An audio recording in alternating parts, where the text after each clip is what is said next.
So this is called Giblets, spelt like that, Giblets, and you can find that whole packet, usually that size, and it's about $2.50. So now Dad's going to show you what he does first.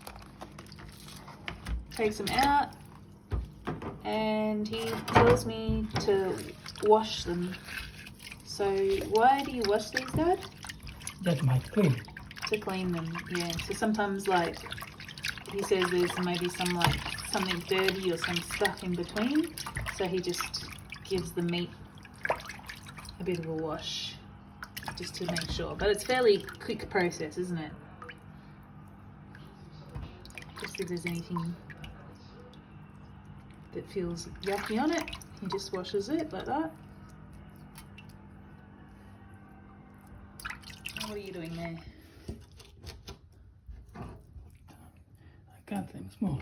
So cut like one of them into like 2 or 3 pieces. Yep. Preferably with a sharp knife. Don't look at our kitchen way, please. It's terrible. Dad just does a willy-nilly chop, we call it. Isn't that right, Dad? Just no right or wrong way, just chop it. Chop it. Nothing special.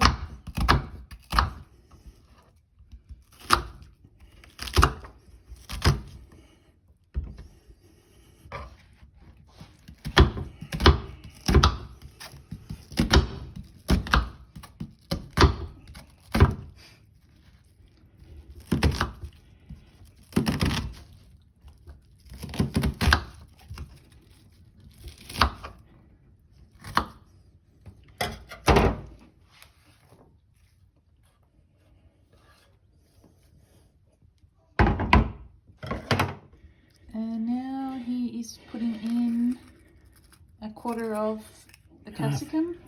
Half a capsicum. Just chop it any old way, doesn't matter.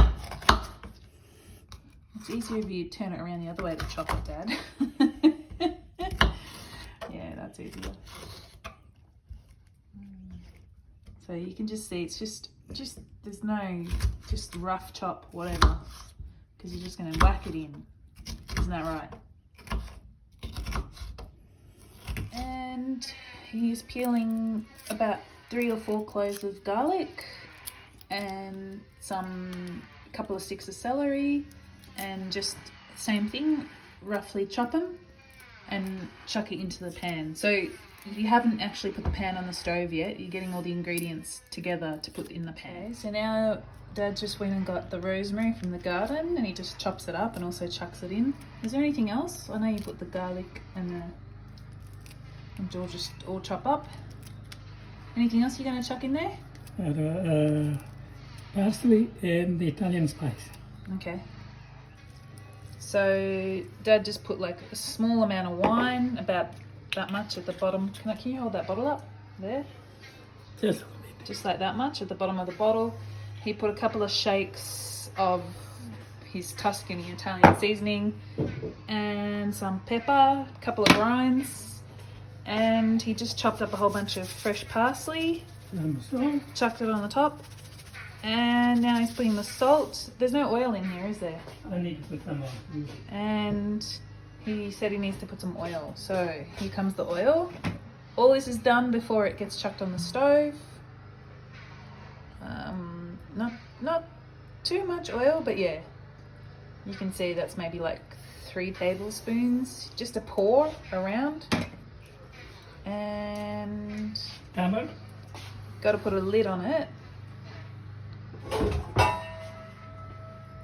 That's too small. Cover it. Yep. Not too big. What's that? What is that? So then you chuck all of it on the stove like that. It's gonna start cooking, and you put a lid on it. So seal it.